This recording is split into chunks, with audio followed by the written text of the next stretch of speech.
10 more candidates will take the stage tonight for the second Democratic debate. Following his last debate performance, all eyes are on former Vice President Joe Biden, who will once again go toe-to-toe with Senator Kamala Harris and Julian Castro. Other contenders on stage tonight include Senator Cory Booker, Andrew Yang, Congresswoman Tulsi Gabbard, and Senator Kirsten Gillibrand.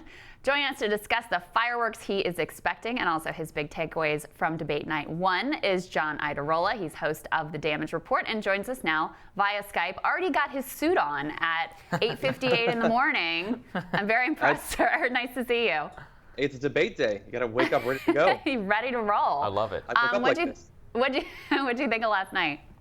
Last night was a lot more exciting than I expected it to be. I definitely did not predict. I don't know if anyone predicted that, especially Delaney, as sort of the avatar of the centrist Democrats in the race, would go so hard against Sanders and Warren. And it really made for a much more, but both more interesting night and also, I would say, a more substantive night in really laying out one of the core ideological divides in the party right now.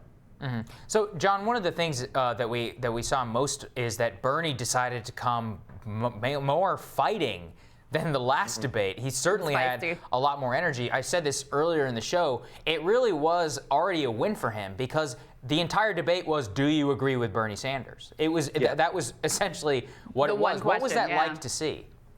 I was surprised because I'm going to admit that while I'm a big Bernie Sanders supporter, I don't hide that. I wasn't thrilled with his performance in the debate last time around, but it was very clear that he came ready to fight, that he must have taken the criticism. I tweeted early on that he must have chugged a Red Bull right before he went on stage. And the way that the questions were framed, I would probably criticize as being overly harsh of progressive proposals. That's a thread that I've noticed through both CNN and MSNBC in their debates. But the side effect, as you point out, is that it really does lay out that this is the big thing in the party right now, and you're either going to support it or you're going to make an attempt to take it down. The onus was on Delaney and to a lesser extent Bullock and Hickenlooper, and I don't know if a lot of people came out of that night thinking that the intellectual center of the Democratic Party right now is at the centrist point. Yeah. Another progressive on the stage, Marianne Williamson, really had kind of a breakout night. What did you think of her performance? I think that she did herself a lot of favors. I would probably place her at 3rd or 4th on the night, perhaps. Yeah. Maybe before, maybe after Buttigieg. Look, her candidacy is always going to be an extreme long shot, a long shot of long shots. But I think that she really did prove why she deserves to be on the stage, especially in her response about reparations, really focusing more on the African-American community than perhaps any of the other candidates on the stage last night did. Her candidacy is unlikely to win, but it's far from the joke, I would say, that many people have pitched it as. Yeah, I mean, I have to tell you, I've spoken with her extensively even before she ran for president, and she's actually a very substantive person. She knows her stuff on a number of issues. I liked her responses, particularly on race. You talked about Flint, you talked about reparations. I was very disappointed, though, in her initial answer on Medicare for All, where she was very weak. She didn't support what Senator Sanders and Warren were saying. She didn't seem like she was totally sure where she was. Your colleague, Cenk Uygur, grabbed her after the debate, and she seemed to have some regrets about exactly what she said there. Let's take a listen. Just hearing it from them and having to say to myself, you're agreeing with John Delaney here. You're really being pulled over here. I could just feel, I felt I was going to have people like yourself, like on my text. No! I still have a little question, and I still have that little bit, Cenk, on the insurance. She was sort of disgusted with herself for agreeing with John Delaney, which is kind of funny, but it's also remarkable to see someone kind of change their mind in real time after watching the debate unfold. Yeah, and in another part of that interview with Cenk, she actually pointed out that she found herself being pulled towards Bernie and Elizabeth Warren, which we were talking about it afterward, Cenk and I think we said, I've never actually seen a person in the audience of a debate change their mind on something. To see someone on the stage of the debate start to change their mind is really something. But at the same time, you have to lodge a little bit of criticism against her in that this wasn't like the beginning of the argument for Medicare for All coming from people like Sanders and Warren. This has been an ongoing conversation for a long time. I would hope that anyone running for president would be a little bit more familiar with the policy, but Agree. she is new to electoral politics. Yeah, agree. I thought it was interesting. Yeah. One of the other things that struck me was about immigration. We really saw Elizabeth Warren, I think, take the mantle on the decriminalizing illegal border crossings. Bernie Sanders largely stayed out of that conversation. Do you think that that was a tactical thing on his part, or was it just something that she cares more about? I think it could be tactical in that I think that the issue for a lot of people is sort of fraught with some landmines.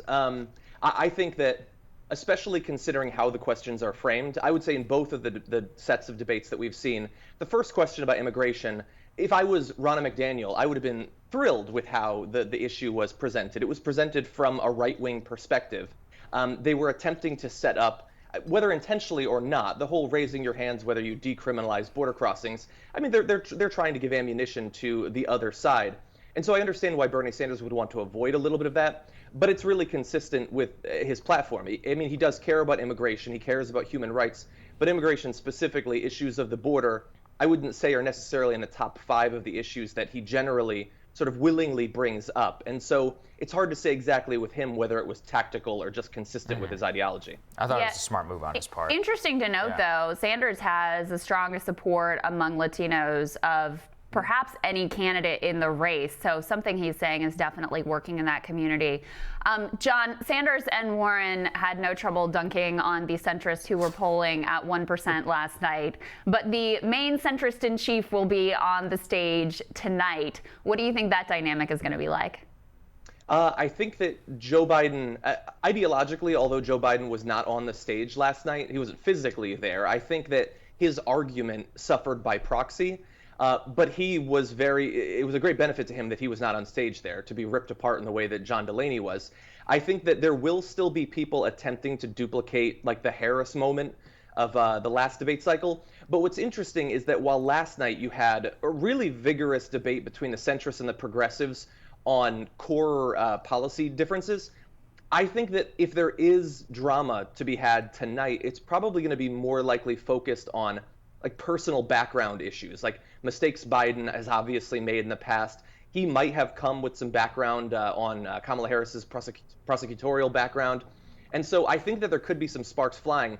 I'm going to guess that it's going to be less substantive and it's going to be focused more on the individual personalities.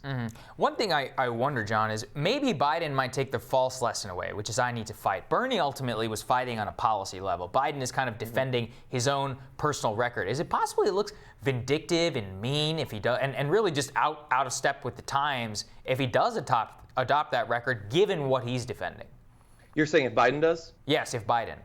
Yeah, it's possible. I think that anytime the front runner starts hitting down, especially, Harris is in 4th or 5th place, I think, there's the possibility that could look bad. And you have to be very careful the way you do it. Eric Swalwell, he did not look good when he tried to make, a case out of Biden's age in the way that he did. So you have to be careful with these sorts of attacks. The question will be, is Joe Biden ready to start actually running for president? Because so far he's been kind of running for president a little. He hasn't really said much about what he hopes to accomplish if he becomes president. He's focusing it on personality differences between himself and Donald Trump. He admitted afterward, or his staff did, that he didn't prepare much for the first round of debates. And so it'll be interesting to see if he's taking it more seriously now, considering what we know about his last few runs for the presidency. This is not a guy who was necessarily known as, a world-class debater, even in the best of times when he wasn't the front runner with such high expectations. Yeah. Also notable, since the last debate, Biden and Harris have both put out their specifics in terms of healthcare. So this will be the first time that they really can be challenged on the details of their plan on that front as well. Yeah, so last night, healthcare was one of the biggest issues that the progressives and the centrists disagreed on. I would say prepare yourself to be gaslit tonight, because I think that there will probably be a similar disagreement, but will it really be a substantive disagreement between Joe Biden, who's going to argue in favor of protecting and perhaps expanding, if Mitch McConnell's feeling in the right mood, the ACA, or Kamala Harris and the other, I would say, new progressives who are going to say that they're in favor of something bolder, and yet we saw Kamala Harris's healthcare plan. It's not that dissimilar from what a lot of the centrists are pushing these days. It's not true Medicare for all. And so I think we're going to see sort of a a dark phantom of the centrist progressive divide from last night played out on stage tonight. Absolutely. That's a very good point. Very interesting. Thank you so much, John. Thank you. Thanks, John. Coming up, who spoke the most during the Democratic debate last night and who had the largest impact? Team Rising will weigh in on those questions and what might happen in tonight's head-to-head as we roll on.